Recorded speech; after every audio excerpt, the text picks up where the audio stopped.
reka nongere nkwifuriza kugira ibihe byiza wowe ukomeje gukurikira Davis Entertainment muri aka kanya. Reka nkubwire ngo komeza ugire ibihe byiza aho waba udukurikiye uherereye hose, haba mu Rwanda cyangwa se hanze yarwo. Nk'uko bisanzwe rero turagarutse n'amakuru yacu, n'amakuru y'imyidagaduro tugenda tubagezaho buri uko bukeye no kubwije, tugira ngo tumenye n'iki gikomeje kuvugwa muri iyi si y'imyidagaduro.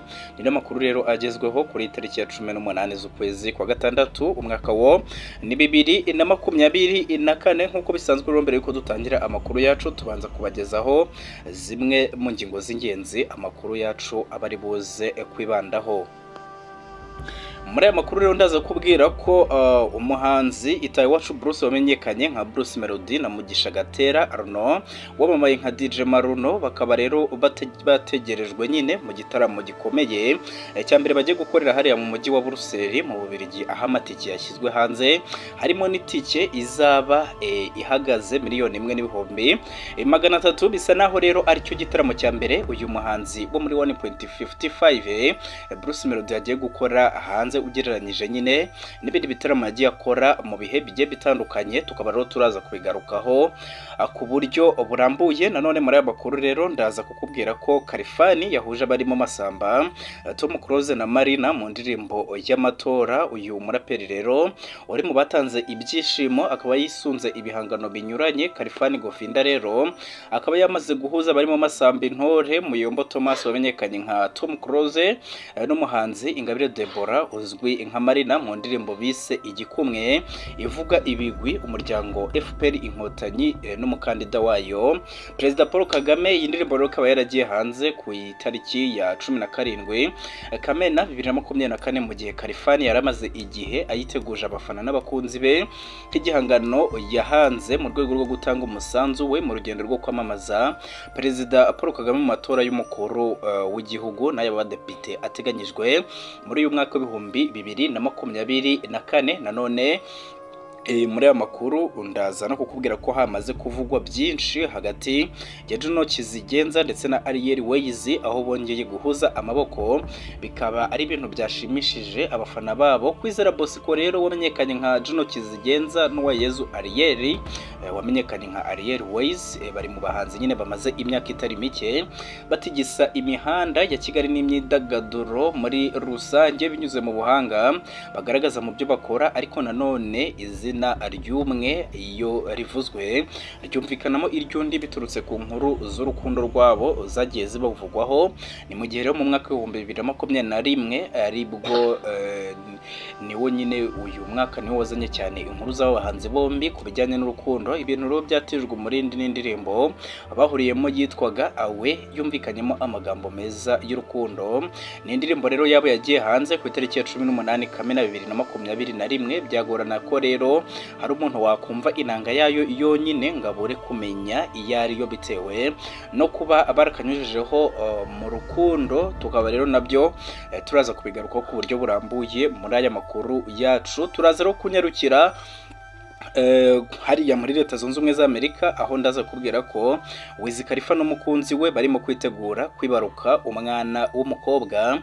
Uyu muraperi rero w'icyamamare Wiz Khalifa akaba yaratangaje ko ari mu byishimo byinshi we n'umukunzi we Eme Aguilera bakaba rero bitegura kwibaruka umwana w'umukobwa. Uyu Cameron Jibril Thomas wamamaye ku izina rya Wiz Khalifa mu muziki ni umwe mu baraperi bakomeye muri Leta Zunze Ubumwe za Amerika, ndetse banamaze igihe bakunzwe ku rwego mpuzamahanga bitewe n'indirimbo ze zaciye ibintu zirimo nka Black and Yellow, Roll Up with Them Boys, Work Hard n'izindi ze zakunzwe mu bihe bigiye bitandukanye, tutibagiwe n'iyitwa No Sleep. Muri iki cyumweru rero ubwo hizihizwaga umunsi mpuzamahanga wahariwe ababyeyi b'abapapa cyangwa se Father's Day mu ndimi z'amahanga, nibwo Wiz Khalifa yatunguye abafana be maze atangaza ko we n'umukunzi we Eme Aguilera bari kwitegura kwibaruka umwana w'umukobwa. Wiz Khalifa akaba yaratangaje ko we n'umukunzi we barimo kwitegura kwibaruka. Aya makuru kandi akaba yarakiriwe neza na benshi, gusa kimwe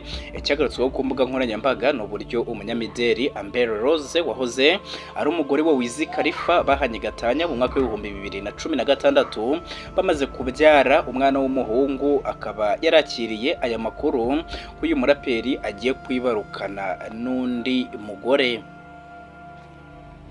uwahoze rero ari umugore wa Wiz Khalifa nawe akaba yerekanye ko nyine yishimiye aya makuru. Uyu Amber Rose abicishije kuri Instagram atagirwa ibitekerezo ku ifoto ya Wiz Khalifa wahoze ari umugabo we ari kumwe n'umukunzi we utwite, yanditse ati ntiwategereza guhura nawe, ati ibi byatunguye benshi babonye nyine uyu Rose yakiriye neza ko Wiz Khalifa agiye kubyarana n'undi mugore. Mu mafoto rero akurikira ushobora kubikurikiranira ku gitangazamakuru cyitwa Inyarwanda, ukabasha kuba wareba amafoto agiye atandukanye, cyane ko bari abanyamerika bakunda kwifotoza amafoto basa naho bambaye ubusa. Ni amafoto rero tutapfa gucisha hano kuri YouTube kuko mu mategeko n'amabwiriza bigenga YouTube kwerekana amafoto nk'aya ngaya ntabwo biba bitworoheye muri aya makuru. Kandi ndaza kubwira ibitaramo 5 utagomba gucikwa muri iyi impeshyi rero y'uyu mwaka izaba ari umuriro bijyanye n'umuziki wakozwe,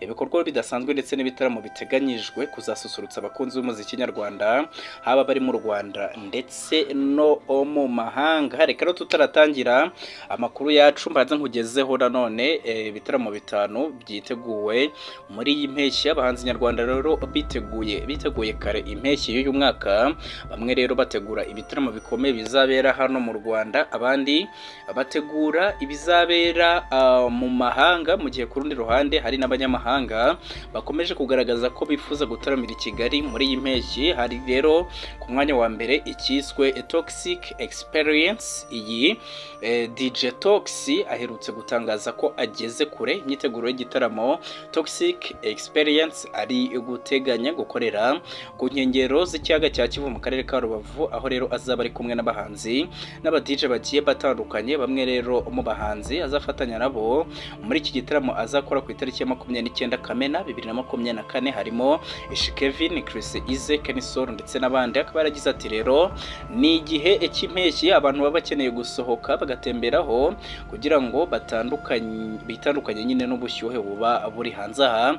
Kiciro biba byiza iyo umuntu afite ahantu ho kwidagadurira, ari nayo mpamvu natekereje igitaramo Toxic Experience kizabera mu karere ka Rubavu.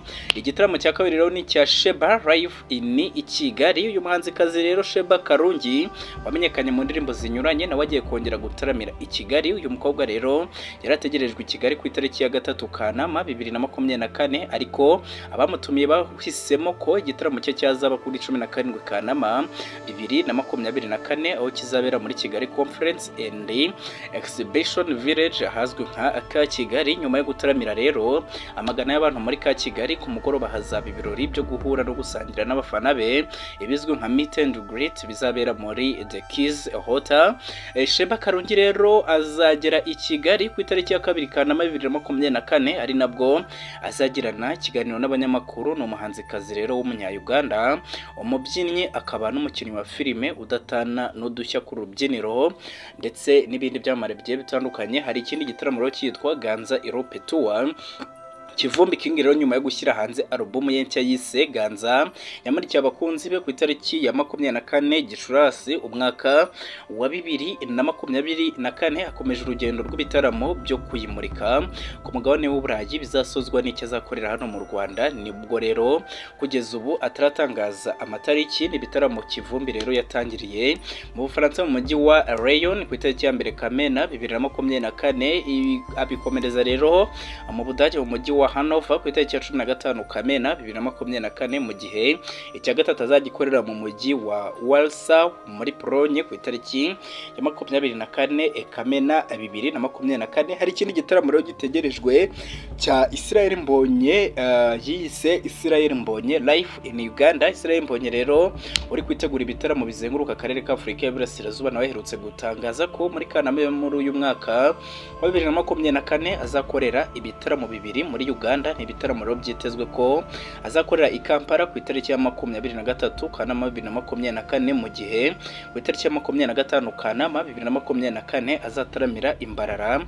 Ni ibitaramo rero ariko ku rundi ruhande bizaba bibanjirije icyo azakorera muri Beka Arena ku itariki ya 25 Ukuboza 2024, nyuma yuko ataramiye mu Bubiligi ku itariki ya 8 Kamena 2024. Uyu manzi rukomeye mu muziki wo kuramya no guhimbaza Imana yatangiye kumenyekana mu muziki w'akarere mu minsi ishize ubwo yasohoraga indirimbo ziri mu Giswahili nka Nina Siri, Nitamini, Ijambo, Osikiliza, Marenga ya Mungu n'izindi nyinshi zigiye zitandukanye, harimo nk'iyo yasohoye ku munsi w'ejo yitwa Jericho, nayo iri mu gihugu iri mu kirimi iki Giswahili. Ku gitaramo cya gatanu rero hari ikiswe Prosper Nkomezi Live in Kampala. Uyu Prosper Nkomezi rero wamamaye mu ndirimbo zirimo Ibisha yabwiye itangazamakuru ko yongeye gutumirwa muri Uganda, ahanini biturutse ku busabe bw'abakunzi b'ibihangano bye babarizwa hariya muri Uganda n'abandi bakunda umuziki w'indirimbo ziha ikuzo Imana. Ati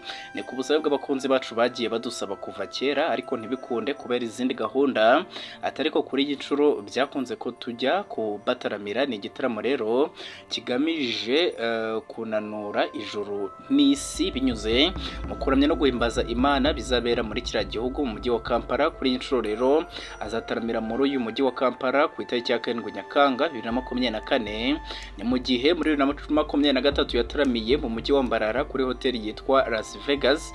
Prosper rero avuga ko abanya-Uganda bakunda ibihangano bye ku buryo bigaragarira buri wese, ndetse mu gitaramo cye yakoze ku itariki ya 12 Gicurasi 2024 muri ka Kigali, abanya-Uganda bari babyitabiriye bari benshi cyane. Nanone reka tugaruke kuri cya gitaramo cya Bruce Melody.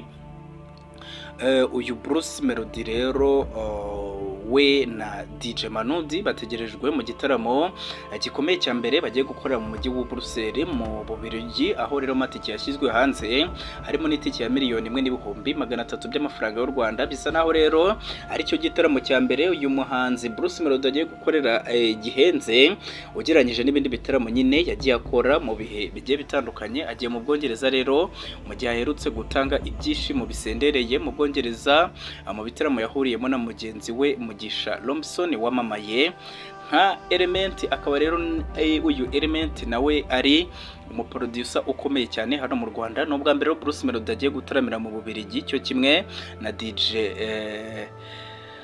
DJ Manudi. Ni igitaramo rero cyateguwe na Team Production iherutse gutumira Israel Mbonye mu gitaramo gikomeye yahakoreye cyari kigamije kumurika album ye yise nk'umusirikare.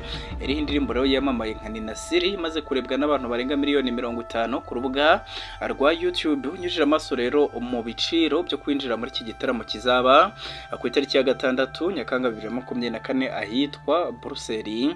Itike ya menshi izaba igura amayero 1000, no kuvuga ni $1,398,000 n'ibihumbi 156 ku meza rero y'abantu 10, ariko bavuga ko muri aya mafaranga angana n'amayero 600 aba azaba yicayeho abantu 10 ngo bazayakoresha mu gufata icyo bashaka. Ku meza rero y'abantu 5 no kwishyura $750 cyangwa se amarogonwa na mayero ariyo angana na $1,48,548, arimo rero 510 ya konsumasiyo. Ku meza rero y'abantu 4 no kwishyura amayero 500 arimo $699 n'amafaranga 58 arimo 340 ya konsumasiyo. Ni mu gihe rero ku meza y'abantu 3 ari kwishyura amayero 300 ni $419 n'amafaranga 435 arimo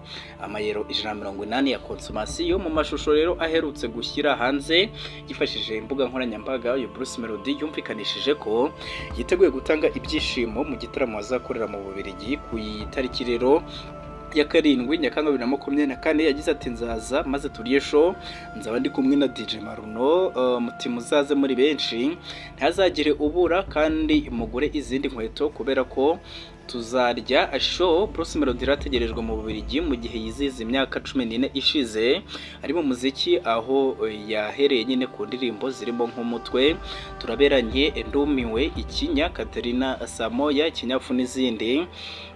Utarongera rero ukageza ku ndirimbo yitwa Funga Macho aherutse guhuriramo n'umunyamajamaika witwa Shaggy. Uyu DJ Maruno rero ugiye gutaramira mu Bubiligi amaze imyaka igera kuri 5 ari mu muziki, umuziki akaba yaratangiriye ku ndirimbo yise Bape yakoranye n'itsinda rya Active, akomereza ku ndirimbo Ribuyu yahuriyemo na DJ Pius, Boku yakoranye na King James, Reka Turye yakoranye na Marayika, mu ndemere ibihe byose na Ankostin, Bahabe yakoranye na Bushari n'izindi zirimo Turi wa Welo aherutse gushyira hanze yahuriyemo na Kevin Karen ndetse na Devi Eden. Koreka amakuru yo twari tubafitiye muri aka kanya tuyahinira aha ngaha, kubutsa ko amakuru yacu arakagaruka ariko bwa mbere dusuye rero ushobora gukanda buto ya subscribe kugira ngo tujye tubona amakuru agiye atandukanye.